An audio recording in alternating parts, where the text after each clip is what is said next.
Okay, Kelly, don't forget to tell the doctor that it's your throat that hurts. Okay, Mom.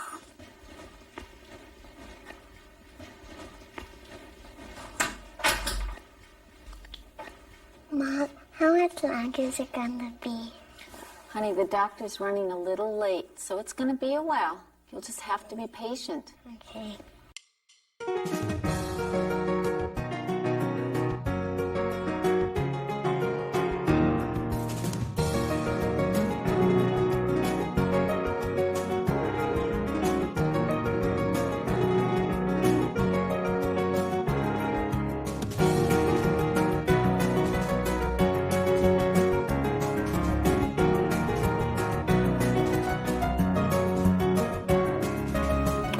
Jess.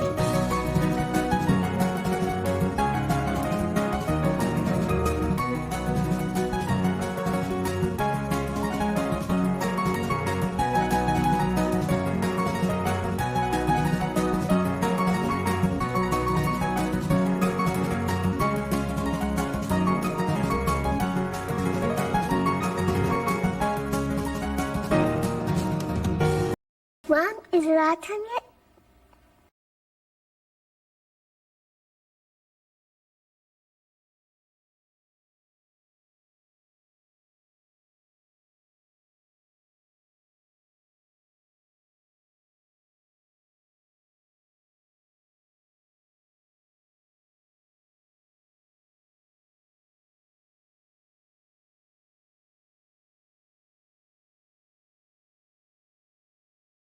Well, I think we all have a little boy or a little girl in our life that looks very familiar to that scenario that we just saw. And how are you going to help that child really gain self-control and bring either their physical actions or even their verbal responses under control? That's right. In this lesson, we're going to talk about a sure-proof way how moms and dads can help a little guy, a little girl, gain absolute self-control over all of that body energy that keeps them in perpetual motion.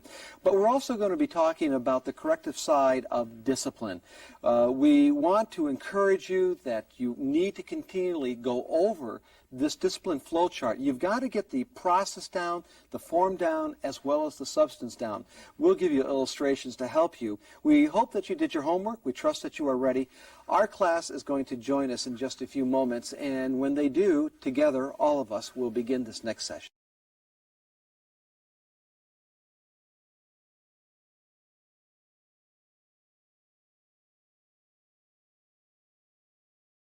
Okay, let's pick up where we left off last time when we talked about the instruction and the skill sides of our discipline chart, and we moved into behavior. In this particular lesson, we're going to talk about the correction side of motivating your child. We've dealt with issues and methods of encouraging a child. Now we come to the correction side of motivating children. B3 on your outline, if it's not already in there, write in the word correction. This is where we're going to start. If you remember in our last session, we said that behavior is going to be motivated by encouragement and by correction. Wouldn't it be nice if our children never needed any correction? That obviously is not the case. But there are some basic truths that we need to address regarding the correction side of discipline. Anne-Marie and I think most of you know, we travel every single weekend. Every weekend, we're on a plane, basically flying somewhere. So we have pretty much learned all about air turbulence. Air turbulence takes place, well, you know it, when the plane begins to shake, obviously. But the question is, why does it shake? What is air turbulence? I was sitting next to a pilot one day when we were going through quite a bit of turbulence, and I asked him, what is this? And he explained it this way. He says, air turbulence is when the plane catches up to a rapid flow of air. He said, consider it like a stream where you have the rapids going down and it's bumpy and you're moving faster, and then you come out into the deep water where it's calm and it's still. Well, that's exactly what's going to happen in parenting. In fact, there are 3 developmental phases of rapid water that you folks are going through. So let's nail this down. You need to understand it so that you'll know when you're going to be coming out of the turbulence. The first period of turbulent child rearing is really 14 to 40 months. 14 to 40 months. That is rapid water. It's rapid in a couple of ways. Number one, because your child is developmentally, physically growing so fast. Number two, because they are mentally growing so fast. Their whole world is opening up to them. By 14 to 15 months, right up to 40 months, you moms and dads, you are on this child and will be shaping this child every single day. You'll be thinking, you're working through a problem and you don't know where it came from, and you spent 2 weeks on it, and you finally got through with it, and you thought, oh, well, this isn't so bad. Parenting's not so bad. And then a week later, your child introduces a whole new set of problems, and you work on that. Well, you are going through a rapid growth. This is one of the periods of conflict. And that's why understanding biblical discipline, understanding the correction side, understanding the encouragement side is so important, especially in this first period, 14 to 40 months. The second period of rapid water, not as long, but it's still there, is the years 10 to 12. Right in that period. 10 to 12. In that period, that is when your children are now transitioning out of childhood completely, and they're getting ready for the next phase, adolescence and maturity. This is when your child is going to begin the process of finally deciding, is it going to be mom and dad's values, or will it be my values? And so there is some rapid water. There may be some turbulence. The next period of turbulence is not 13 to 19. The third phase of turbulence is 19 to 21.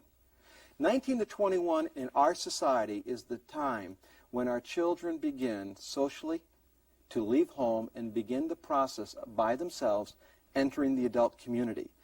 Some children make the transition. It's not a problem. Others who have grown up, adolescents even in the church, it's all of a sudden being exposed to the great big world. It's not that the child necessarily is isolated, but all of a sudden you are now responsible as an adult in the adult community. And so there's different tensions. So that is the third phase of turbulent water. You'll be able to get through them all, and they're all important. Now, with that in hand, with that knowledge, let's look at some of the specific principles of correction, starting with the very first principle of correction. The first principle of correction on your outlines is this: the type of correction that you will bring into the life of your child depends on the presence or absence of malicious intent. Malicious intent, wrong intent. You want to ask yourself, what kind of wrong behavior am I working with? Am I working with open defiance, or am I working with just poor judgment?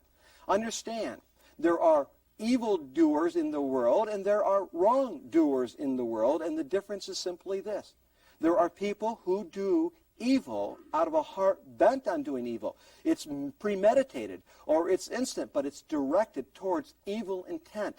But there are also a lot of people, all of us, I'm sure, we have times when we do wrong things. It's wrong behavior. We didn't mean for it to be evil. We didn't mean to hurt anyone, but we all make mistakes. So that very first principle is important. The type of correction that you're going to bring into the life of your child in any moment depends on the presence or absence of malicious intent. When making an assessment on a child's action, you as parents should ask, was my child's action accidental? Was it intentional? Was it a mistake? Was it a wrong behavior? Was it malicious intent? You have to discern that. Another way of asking that question, and the easiest way to ask that question, is this way: was my child's action the result of box B4, write in the word, childishness? Or was it the result of box B5, foolishness? That really is the watershed question. Let's define our terms here. What are we saying when we talk about childishness? Folks, childishness means simply this: innocent immaturity. Innocent immaturity. Childishness are the mistakes that children make. You know what? The mistakes that we make. I don't know if there's such a word as adultishness, but that would be it. Or teenishness. But it's just the simple mistakes that children make. There's no evil intent. They trip, they knock something down, they spilled a glass of water. Whatever it may be, that's childishness. If there's no instructions attached to it, if they didn't defy mom and dad's instructions, it's childishness. But foolishness is something different. Willful defiance and open rebellion are what the Bible calls foolishness. That's foolishness. Foolishness is from the root word folly. Folly in Scripture, in Proverbs 22:15, is not a pretty word.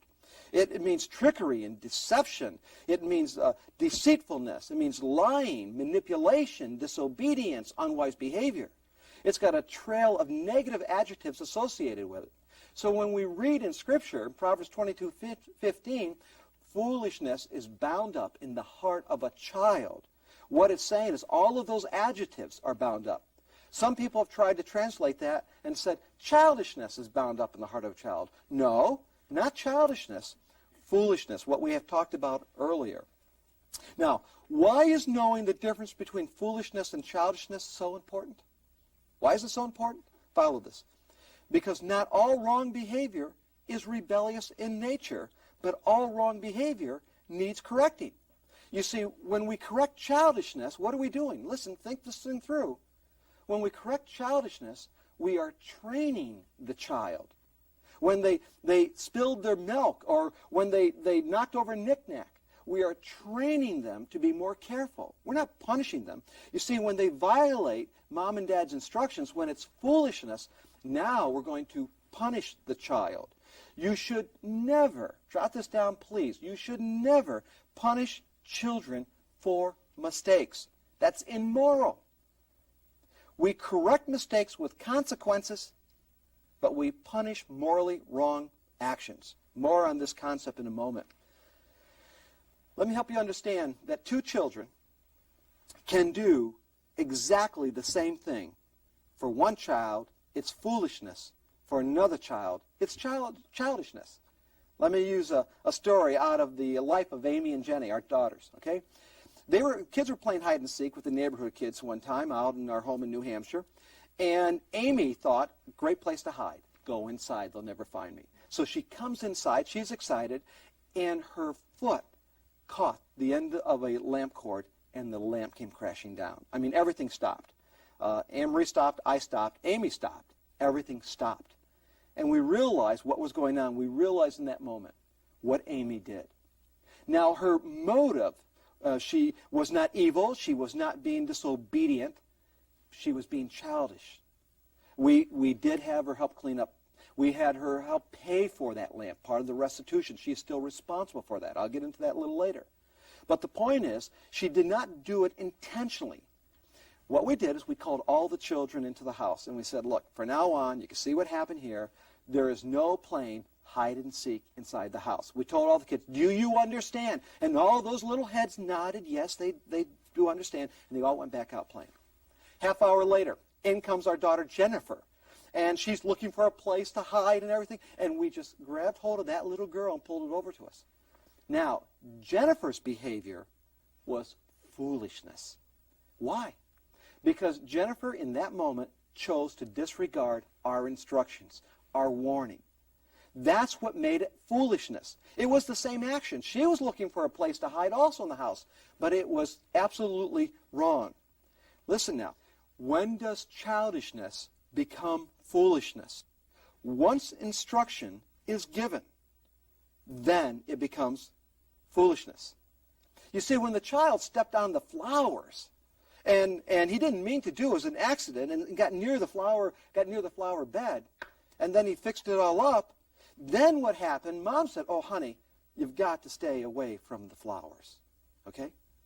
Now, a few minutes later, the child completely ignores what Mom said and steps on the flowers.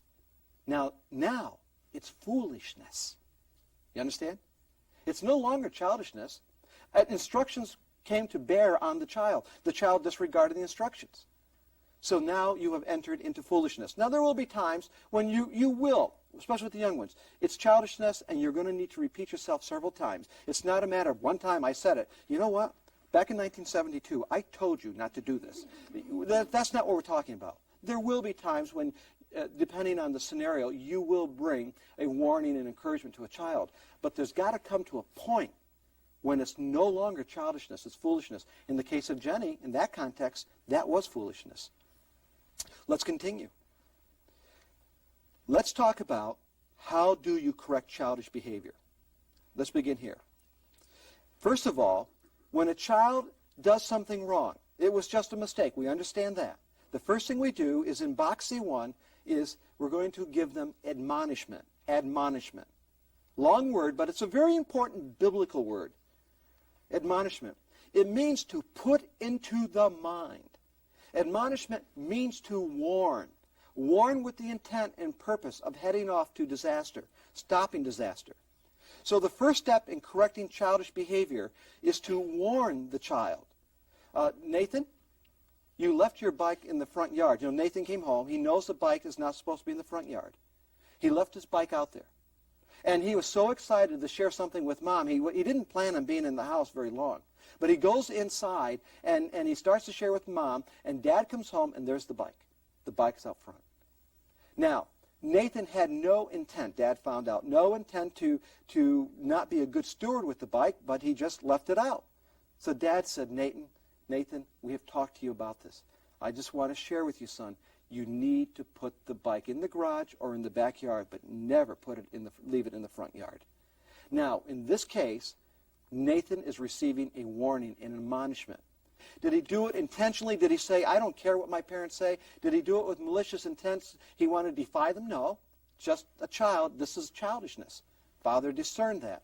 So there was a warning that was directed to Nathan. But let's say the same childish act happened 2 days later. Let's say that he got his report card. He actually got an A or several A's, and he is so excited. He wants to show Mom. And he rode his bike home, and there it is. Now Dad comes home. Now, it's sort of like you don't want to bust this kid's bubble. He doesn't get a lot of A's, and he's in telling Mom, but there's the bike. So what are we going to do? You do want to praise him for the A's, but you also want to move now to what is called related consequences. That's box C2, related consequences. Now, what is this? We want to create a consequence that will help Nathan become a steward of his own possessions, in this case, the bike. That's a related consequence. It's interesting, when we talk about related consequences are going to fall into one of three major areas with children. There's childish mistakes, and related consequences are for C3, property, for C4, privileges, and for C5, personal responsibility. C3 is property, C4 is privileges, C5 is personal responsibility. Property, I just shared, a related consequence. We're going to take Nathan's bike away for, how about a week? Maybe 3 days? Now, why are we taking it away? Are we trying to punish Nathan? No. By the loss of the privilege of riding his bike to school, which he did every day, and that means now he's got to not only walk to school, but all his friends are going to be riding. We want to help him become a better steward. That's why we're doing it. We have created a consequence that's going to draw his attention to the need to rightly take care of his bike. Here's another one. How about for privileges? You're letting your children watch the videos. Now, in our household, and I know the household of some of you in this room, there are certain responsibilities that go with watching videos. One for our grandchildren is when you could watch the video that Grandma and Grandpa approve of, and they know how to put the video in. They know how to push the button. They know how to eject the video. Okay? But here's the rule.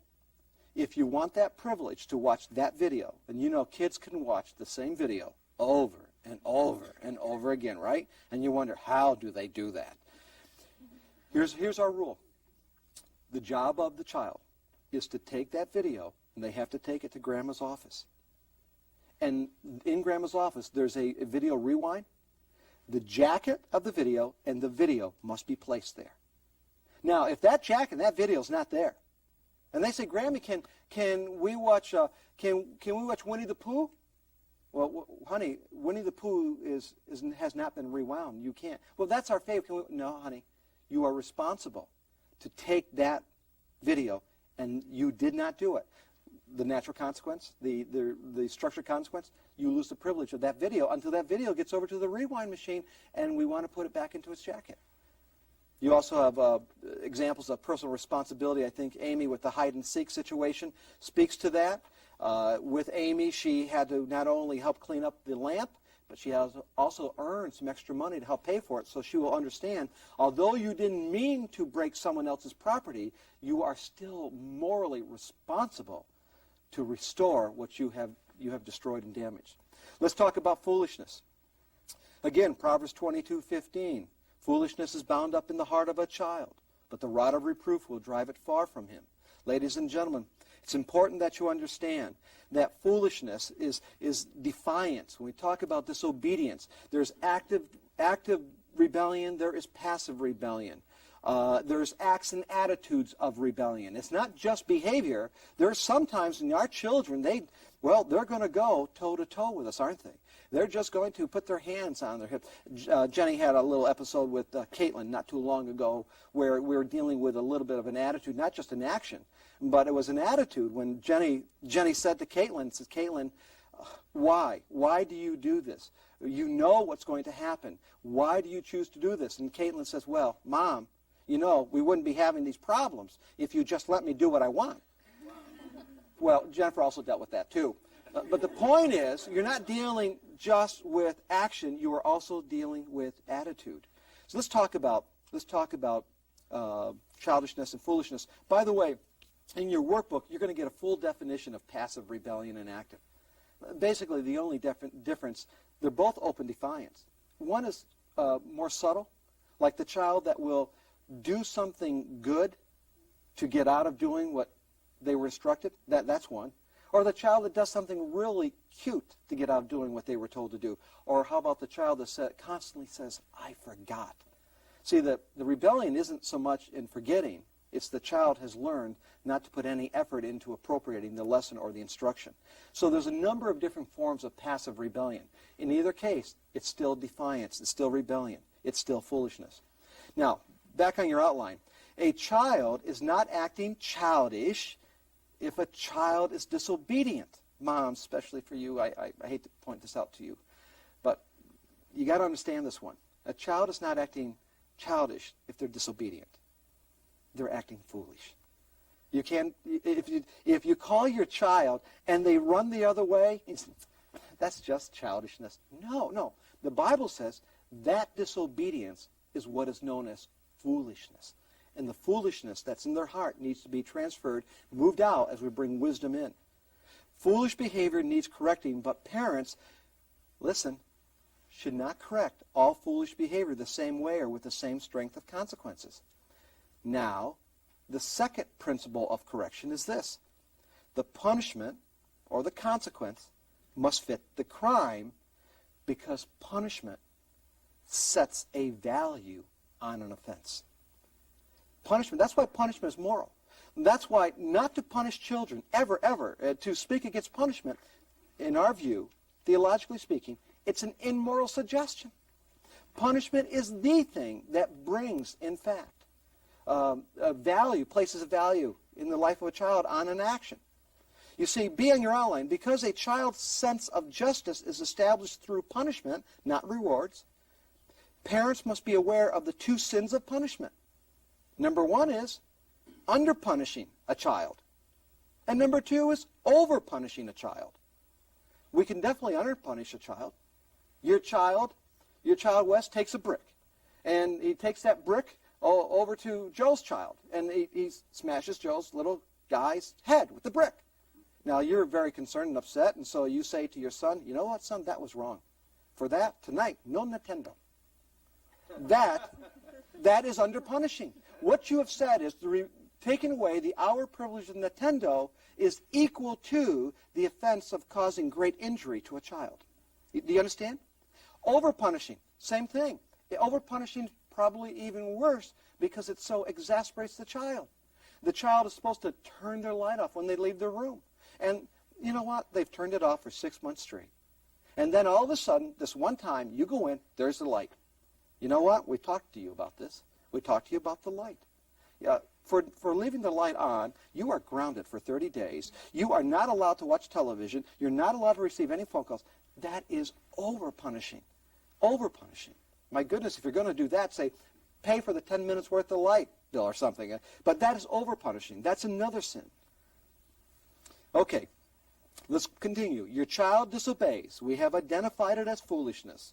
This was willful defiance. Now the question is, was it quantitatively a large offense, or was it just a toe over the line? This, too, is important. See on your outline, when parents are going to correct their child's foolishness, they should consider the following four factors before rendering a judicial decision. Number one, The frequency of the offense. The frequency of the offense. How often does this take place? Is this a first-time offense or the third time in an hour? First time in 6 months or the first time in 6 minutes? Number 2, it's the context of the moment. Consider the context of the moment. Number 2, the context of the moment. Context is not an excuse for wrong behavior, but it should be considered. Is this something all the children did and your child got dragged in, or was this something that your child led all the children into? Number 3, the child's age. You guys have to consider the child's age. The lie of a 3-year-old is not the same thing as the lie of a 12-year-old. For one reason, lying is lying, but for the 3-year-old, they do not have that greater sense of relationship and the awe of honesty like the 12-year-old should have. Number 4, you need to consider the overall characterization of a child's behavior. Is this the only infraction all day, all week? Those are 4 factors that have to be considered. Now, once foolish behavior is identified, and after you have considered the 4 factors, then you must determine the appropriate level of consequence. It will fall into one of 3 of the following, okay? We know it's foolishness. We know he's disobedient. I called my son and he ran the other way. So clearly disobedience. Now, what should I do? Here's what you need to consider. Not only those 4 factors, because that's the starting point. You know it's foolishness. So we need to place it into a level of offense. Some offenses require just a warning. Now let's just take this example. Wes's child has disobeyed him. He's going in a different direction. Now the question is this a characterization of behavior? If he doesn't, he's been doing it for Mom, and they've been doing it right along here all day long we've had this problem. Or is this the first time in 3 weeks? See, if it's the first time in 3 weeks, then the only thing you want to do is, hey, son, let me just warn you, let me admonish you that I still need to have obedience from you. I want to hear a yes, Daddy, too. Okay? That's the warning. That's the admonishing. The first level of offense calls for this type of warning. You're going to read more about that in the book. It's very important that you do read. Let's go on to number 2. The second level of offense calls for admonishment and some action. It's more than just words of encouragement. There has to be some action taken. Level 2 offenses include new but unacceptable behaviors that are becoming more common, or old habits that are reemerging, or yesterday's warnings that have not been heeded. Now, the consequence can be a swat on the hand or on the bottom or just a general rebuke, but there's got to be some action. I remember when my dad would come home, and like many of your dads, sometimes he came home with the newspaper, and sometimes I did leave my bicycle out in the front yard. And my father would come in, and with that newspaper, he would just swat me. Now, the swat didn't hurt with the newspaper, but what he did do is he drew my attention. It was more than just a warning. There was a sense of urgency. When my father swatted me, I knew that was a healthy warning. And so I knew what to do. Also, what you can do, and this will be a big help to you ladies, is introduce your children to what we call, Anne-Marie and I call, a reflective timeout. Now, we're not big proponents of timeouts as we understand it and as it's practiced in our culture, but we do think that there is a biblical case for reflective timeouts. In fact, let me just share with you that Proverbs 22:3 says this: a prudent man foresees evil and hides himself. A prudent man foresees evil and hides himself. Now, our children are not yet prudent, but moms, dads, you are. You know those situations when you see your son or daughter and they're about ready to cross the bridge of trouble? Now, they're not there yet, but they're heading over there. That's when you can introduce what we're calling a reflective timeout. That's when you can say, son, you're about to get yourself into some serious trouble.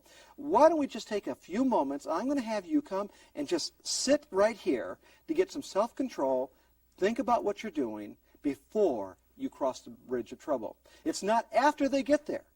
It's not a punishment. It's the admonishment and the warning side.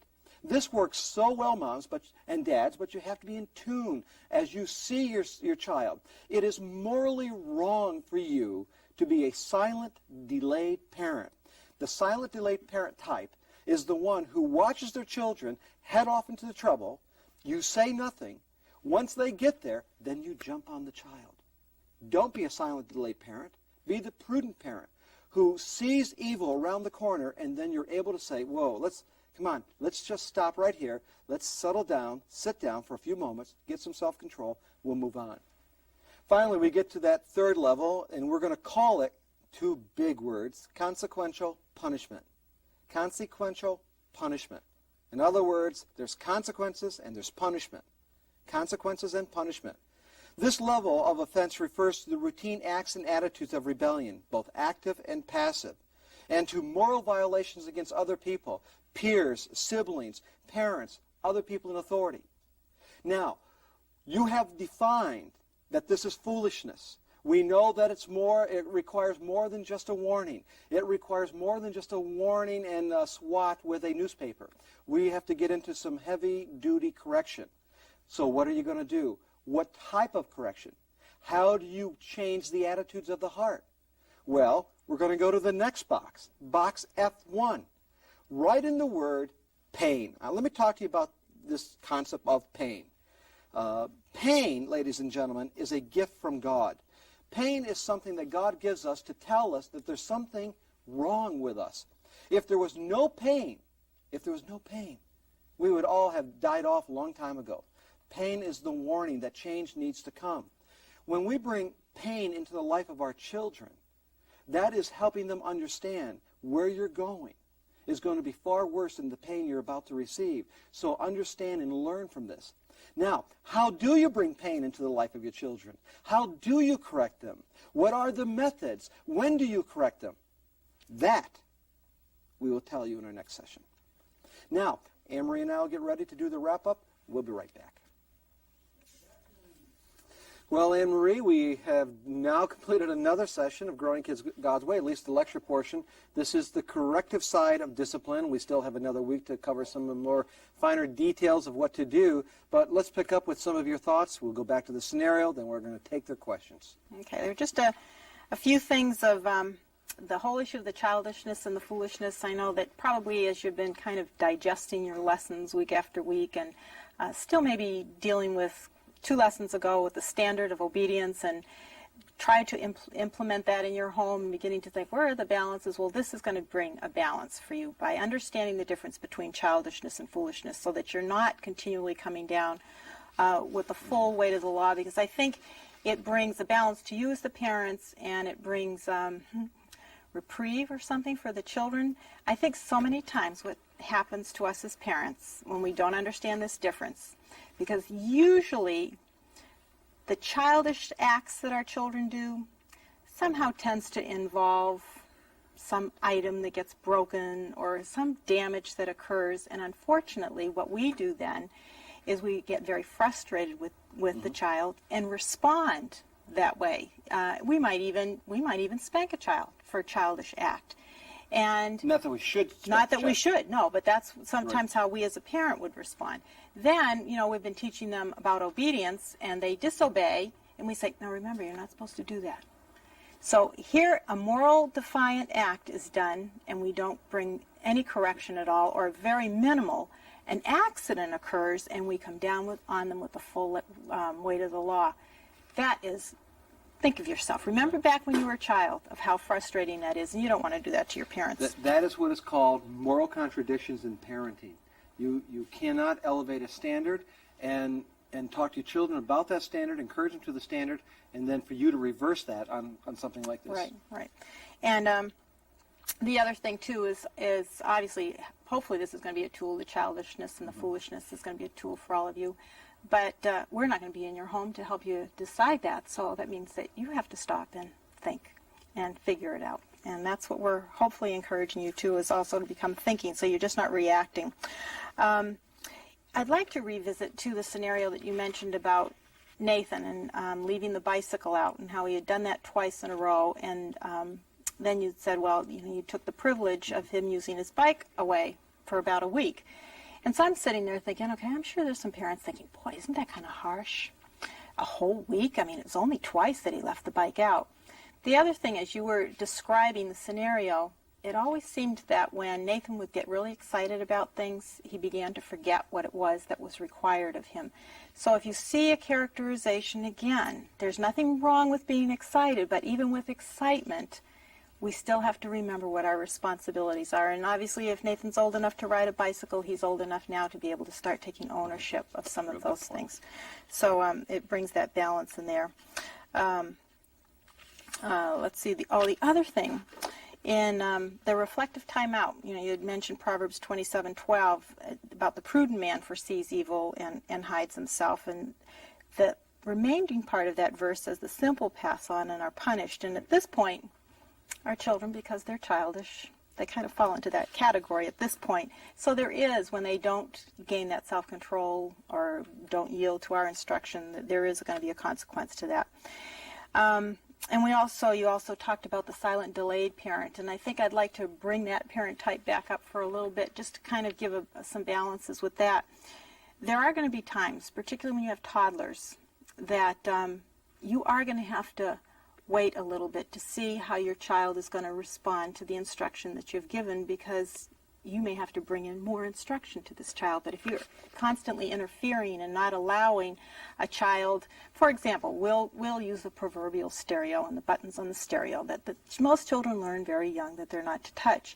Well, there's going to become a time when you're going to see your toddler go over there, and you could say, I could say, Amy, and usually if I just said that after instructions had been given and there had been maybe a little swat on the hand, she knew enough to take it away. But there'll come the day where I'm not going to say Amy. I'm just going to kind of watch a little bit to see what she does, because I want to give her an opportunity to do the right thing and to start making the choices, so then you can come in and encourage her. So just there is a place there where you want to take advantage of some of those conflicts that are going to arise to do some training. Good and that same thing happens too, obviously, as they get older. We want to give them an opportunity to prove themselves. And one other thought too on the issue of admonishment, for the level 1, Proverbs 19:2 says it's not good for a soul to be without knowledge. So that's exactly what we're doing. We are putting that knowledge in through the issue of admonishment. Okay. So I think probably the next we need to kind of review that scenario that we opened with, because there's one other thing we want to teach you before we go to your questions. Yeah. Let's go to that scenario one more time and take a look at this clip, and then Anne-Marie and I are going to talk to you about how to fix it in your family, that high energy child. Okay, let's watch it. Mom, how much longer is it going to be? Honey, the doctor's running a little late, so it's going to be a while. You'll just have to be patient. Okay.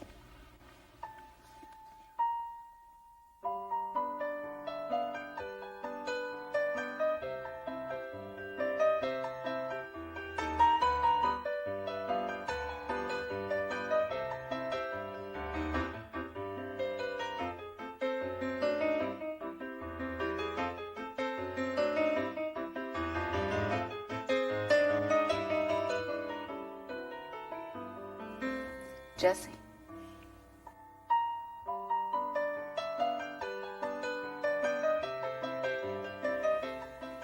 Jesse, please sit still.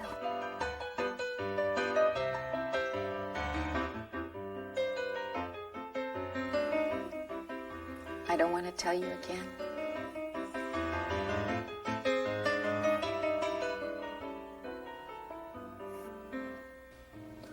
Mom, is it our turn yet? Okay, can any of you relate? If you don't feel comfortable, do any of you have a neighbor who has a child like that? How do you help the child that is in constant perpetual motion? Or, honey, we talked too, you and I in the opening about the child that may be very, very verbal. The one that Mommy, why is the sky blue? Why is the grass green? Where's Daddy? When will we become home? Why is it rain? I mean, the child that has the questions and your ears are so tired. There is a way that you could help a child gain complete self-control over all of that body energy, over their tongue. Let me tell you what it is not. The natural tendency is for us to say, to the child, honey, sit still. You got the child that's and he's, no, honey, don't kick your legs, don't kick your legs at all. And then you got the child, and and put your foot, and so you say, You say, settle down. Let me ask you, what does settle down look like? You say, stay still. What does that look like to a child? You want them to capture all of their energy just by you saying, settle down. It's not going to happen. There's a better way. What we're about to share with you, actually we learned from Amy and Robert, our daughter and son-in-law, when they were working with their children, Ashley and Whitney, but they don't know what they discovered, so we take full credit for it, right? I'm going to let you start sharing that, honey. You start sharing the story. Well, the situation occurred. They were all over for dinner one evening, and Whitney was only about 18 months. And Whitney, she is a precious little girl, but would be what you'd call the sensitive child. She's got a lot of compassion, but with that compassion comes sometimes tears when you say no. And so they were over having dinner, and Whitney wanted some milk. And Amy said, Whitney, you need to just finish. She just had a little bit of chicken left. That's all she had to finish eating before she got the milk. You need to finish before we give you the milk.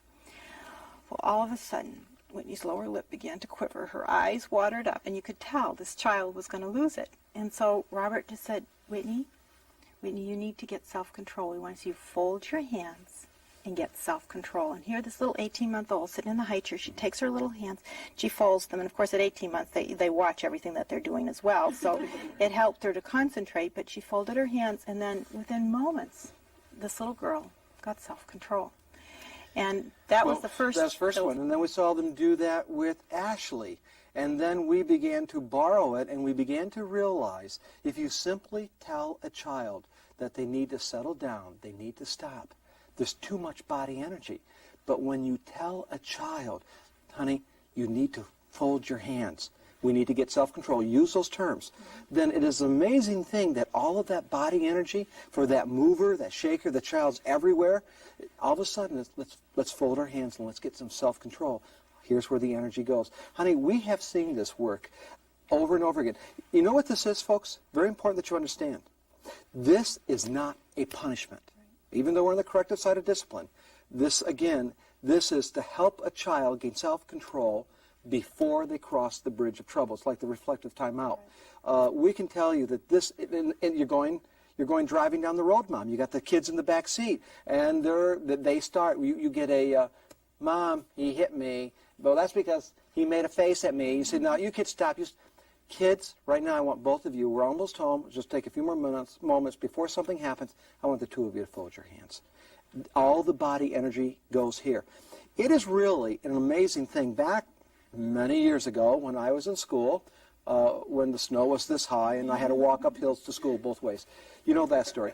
Back years ago when I was in school as a schoolboy, as a child in public schools, the teachers would perform a miracle. You know how the kids would come in off of the playground and everyone has all of that excess of energy and we're now in the classroom and the teacher would say, children, right now, I want all of you, no more talking, and I want you to put your hands on the desk in front of you and fold your hands. And we would do that. And the whole room would go quiet. I used to sit there and wonder, how does she do this? I mean, how does she bring silence? It's because all of the energy, it's got to go somewhere. This is an amazing thing. I remember the time, Anne-Marie, that you and I were going to meet Paul and Jenny, Robert and Amy, at a restaurant. And I think Amy and Robert got there with the kids early, and I got in there, and Ashley and Whitney were already folding their hands. And I said, oh, I recognize this girl's, hello, girls. And they go, hello, Grandpa. You know. This is such a practical tool to be used as a way of helping children get self-control before they cross the bridge of trouble. So anything else on that? Nope. So it's a tool. We want you to remember this is the vehicle. The biblical principle is Self-control. That's great. Okay, it's your turn. Let's have some questions. Where are we going to begin? Right here. Debbie's got the first question. Okay, go ahead. We want to begin first-time obedience and hold our child to the standard, and yet knowing our child, it'll seem like we will be after him all day long. How do we deal with that? You will. You need a good night's sleep. No, you know what's going to happen? You will initially be on top of the child. If you're going to hold them to the standard, if you are committed to be consistent, you will have 2 or 3 days in which you're going to be on that child all the time. Now, honey, there's got to be hope at the end of all of this, right? Yes, there is. And usually because, our kids, we've given them so much freedom, not called them to a standard, so they take a lot more liberties. But once you call them to the standard, there's some things that they think, this just isn't worth it. So they will start, in one sense, beginning to monitor their own actions. But it will. I mean, it's not surprising when parents begin to require first-time obedience that for the first day it's like, every 5 minutes. Will this child survive? The next day, it's a little bit better. By the third day, I mean, it reminds me of a story years ago. We had done a conference, and we were in the South. And we stayed in a home with the parents that had a 2.5-year-old son, and they heard the teaching and thought, oh, no, we need to be consistent. And so she called me later in the week. They waited till after we left to start the process to give me an update. She says, oh, Monday it was just bad news. She said, Tuesday, things improved. And she said, Wednesday, we happened to be at church Wednesday evening, and we were getting ready to leave. It was a good day. And yeah, it was a much better day, she said. And I called Nathan. I says, Nathan, come to Mommy. And he goes, I don't, right, Mama. And he turned himself around and went right to her. So, it was in 3 days. The pattern, we can't guarantee 3 days, but usually these types of patterns take 3 to 5 days. The problem is not with the child, please. We're not putting blame in any place in specifically, but I do want you to know that the problem is not with the child. In fact, the problem is bringing the child to parental resolve, but we have to demonstrate parental resolve. So be encouraged. Everyone in this class is going to be working on that standard. Let's take another question. Who's got they're all over. Okay. Angela has a question right here. My question deals with reflective timeouts. At what age should we expect reflective timeouts to be effective, and should you continue that through the teen years? Well, let me talk to you about continuing through the teen years. I wrote on this in our Reaching the Heart of Your Teen series, and I talked about the reflective timeouts that in fact would be used for younger children. And I did write and share with parents that, of course, you're not going to say to your 15-year-old, you know what, honey, you need to go to your timeout chair. That's not going to work.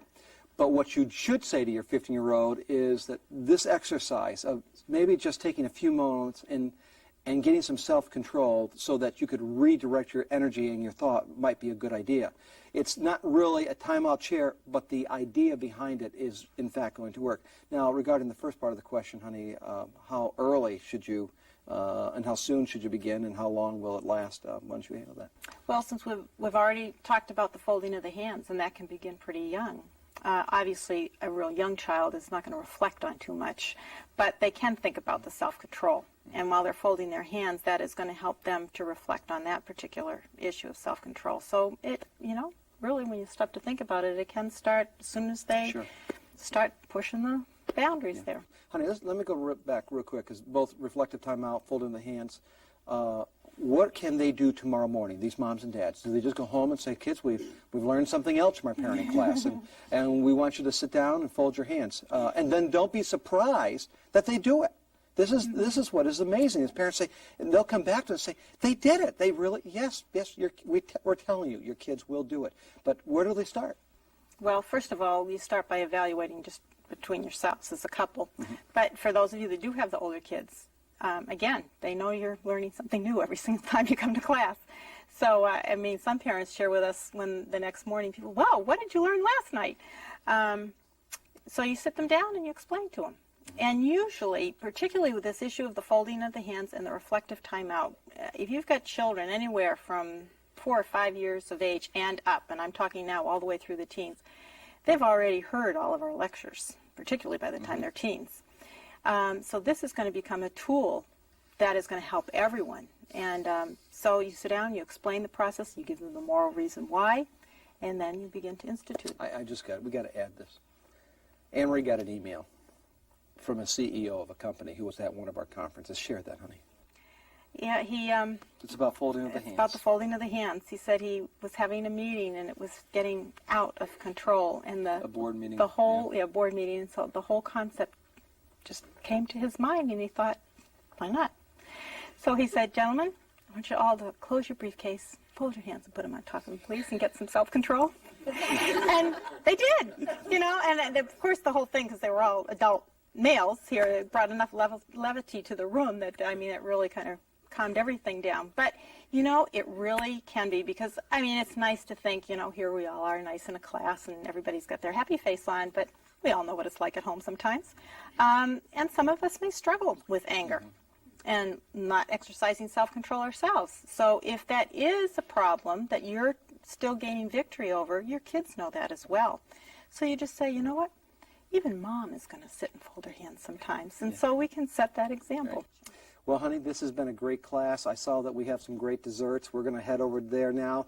Thank you guys for joining us again. Let's have some fellowship, and then we have plenty of homework to do, so we'll be back next time.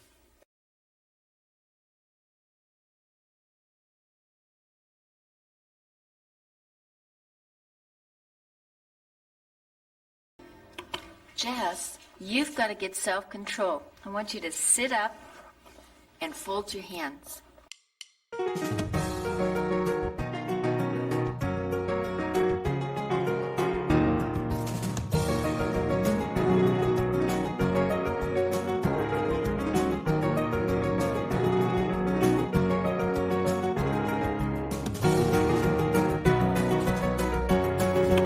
Jess,